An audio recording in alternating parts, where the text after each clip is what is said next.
ꯑꯩꯈꯣꯏꯒꯤ district football association Thoubal ꯒꯤ ꯃꯈꯥꯗ ꯊꯧꯕꯥꯜ ꯈꯦꯇ꯭ꯔꯤ ꯂꯩꯀꯥꯏꯒꯤ ꯈꯦꯇ꯭ꯔꯤ ꯂꯩꯀꯥꯏ ꯔꯥꯏꯖꯤꯡ ꯀ꯭ꯂꯕ KRC ꯒꯤ ꯁꯤꯟꯗꯨꯅ ꯑꯄꯨꯟꯕ ꯇꯤꯝ 35ꯅ ꯁꯔꯨꯛ ꯌꯥꯔꯒ ꯑꯩꯈꯣꯏꯒꯤ ꯒ꯭ꯔꯨꯞ 9 ꯊꯣꯛꯅ ꯈꯥꯏꯗꯣꯛꯂꯒ ꯈꯦꯇ꯭ꯔꯤ ꯂꯩꯀꯥꯏ ꯍꯧꯇꯥꯕꯤ ꯂꯝꯄꯥꯛꯇ ꯃꯃꯥꯡ ꯊꯥꯒꯤ 3ꯗꯒꯤ ꯆꯠꯊꯔꯛꯈꯤꯕ ꯑꯍꯥꯟꯕ KRC Trophy 2026 Under 17 9-a-side state level football tournament ꯂꯣꯏꯁꯤꯟꯕꯒꯤ ꯊꯧꯔꯝꯗ ꯁꯔꯨꯛ ꯌꯥꯕ ꯃꯇꯝꯗ ꯐꯣꯡꯗꯣꯛꯈꯤꯕꯅꯤ ꯍꯥꯏꯕ ꯇꯥꯔꯦ ꯂꯩꯔꯤ ꯐꯤꯂꯝꯁꯤ ꯑꯩꯈꯣꯏ ꯃꯅꯤꯄꯨꯔ ꯁꯨꯖꯤ 3 ꯊꯣꯛꯅ ꯈꯥꯏꯗꯣꯛꯂꯕ꯭ꯔꯥ ꯀꯥꯏꯕꯒꯨꯝꯂꯦ ꯍꯥꯏꯕ ꯋꯥꯐꯝ MP ꯃꯨꯛꯅ ꯐꯣꯡꯗꯣꯛꯄ ꯋꯥꯐꯝꯁꯤ ꯀꯃꯥꯏꯅ ꯌꯦꯡꯕꯤꯌꯨ ꯃꯥꯡꯁꯥ ꯑꯩꯈꯣꯏꯒꯤ ꯀꯩꯅꯣꯒꯤ MP ꯑꯩꯈꯣꯏ ꯄ꯭ꯔꯣꯐꯦꯁꯔ ꯕꯤꯃꯣꯜ ꯑꯩꯈꯣꯏꯖꯝꯅ ꯐꯣꯡꯗꯣꯛꯂꯤꯕ ꯋꯥꯐꯝꯁꯦ ꯃꯁꯤ ꯑꯗꯨꯝ ꯑꯥꯔꯊ ꯂꯩ ꯍꯥꯏꯕ ꯇꯥꯏ ꯃꯁꯤ ꯏꯆꯝ ꯆꯝꯅ ꯍꯥꯏꯕ ꯅꯠꯇꯦ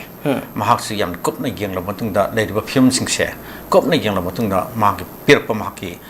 ꯌꯥꯝꯅ ꯑꯩꯈꯣꯏꯒꯤ inform amasung kanoni haitare adumba observation makhala amane observation amane aduga mahak masama okay sociology de karida societies da thoi pathau da wathong mayam se adum nainaba misak amane aduna hojik akhoi da su kiningai se adum leiribani oiribani haitare hojik akhoi manipur gi miyam gi section sing na ayamana adum loina pokna re si wakhal se samaita no manipur se ohum thok tawribra haibgi wafam ama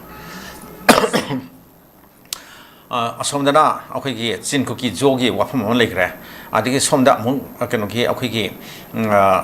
NSN angi makhoi ki framework agreement ki wari sana ba losin gren haire hojik se keno dang ngai re haire final solution big the bud ngai re an haire adha makhoi pura political stage political talk loi re khokre haina hojik makha tab ki wari su makhoi su thodong se leitre dana on the government of India ki makhut da mak lei re an haire adu dei da hojik yanati ba wafam on dinga sai moi ki sovereignty kariba akhoi constitution amsung flag ki wafam ne haima sima khara leidi ko adon hojik su makhoi su smaina akhoi ki final solution ma ki stage de yokselak le haiba tan jama le bani na naga ki ama ku ki ama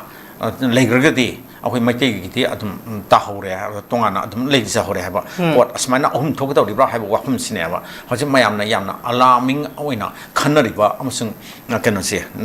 poknari jai tare ne adu hai bo wafam simangte hojimaki oina te kesu thodokpa akhoi keno da thabte thoi te thorkani haibni ati kesu leite an khali adu section of the yati section of yati amsung akhoi yamna kopna mitna sengna akhoi masigumba adumba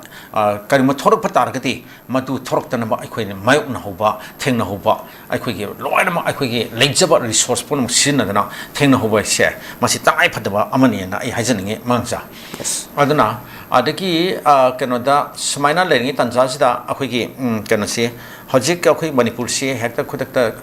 job hekta sumaina akhoi ohum thoknaga thugaira ni khotani gaina kuki zone amkhoi talba separate administration union territory pi bakhopa kayan tawse masi adum center si makhoi tare dana khangye dana makhoi da memorandum kaya no singkhang dana makhoi pisangre dana adagi makhoi adam har makhoi gi version makhoi gi narrative amada kenosina maitai dominated politics na maitai dominated government na adiki maitai na makhoi bo adu tawba ata tawba kana haibni sima wari mayam sum makhoi sagataga akhoi narrative mayam pi dun khotana sum tawri mayam se masi pono se center na loin tar bo phum ngakta ne ba ad center de so sengna harbati center gi hoji leirba central leadership se makhoi kaisi thodong na impress tawde na idi khal leba haibdi makhoi phanayam na adumai hai khotna makhoi memorandum 1 lakh million times period hargesne hekta dog hekta tarkata pot tin natte ba moi jam kom na yenga ne ba manipur ki leiriba union akhoi magi area pak chang sina kya no adigi masina kya thungna ba ya pot no haibna sim ma yam so legane ko indian constitution ke adigi article 3 adu ada kan haiba wafam kya ma lizara su atopa state acho mayam gi keno mayam ma keno ano no state mayam thokra sune akhoi manipur di adum keno de poti na tetna andhra pradesh na akhoi manipur sa andhra pradesh muk manipur sa banate uttar pradesh muk sa banate smain tawna akhoi si adi bihar muk sa banate na aduna smaina akhoi yam pekraba mafam ne ba sigi pekraba mafam da pisak pipa mafam da kar hani subnagi keno da marak mayung da marak mayung da pungama phana gari thongni mafam le pot na ti haitare ne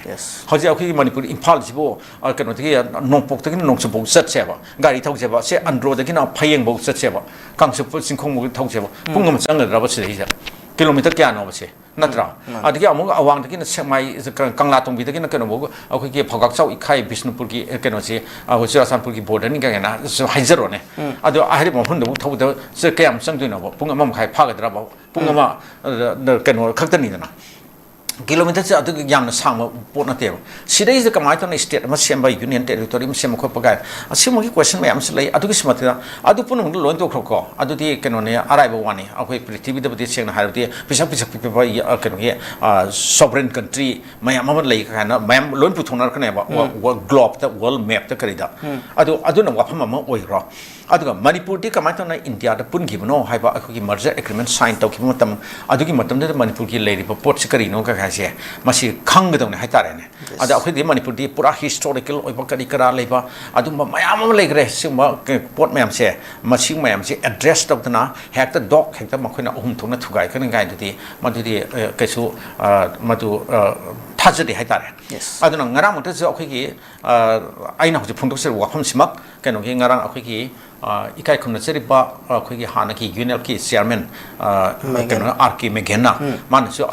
kano phung tok ki wa kham ngasi pok se da adum yaunari du ne ba samai thana manipur se samai thana hek ta thugai ka ni haibati akoi thajadi na man hai wa kham no su yauri du ne ba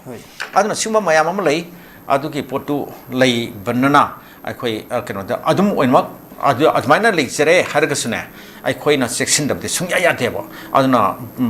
keno da honorable mp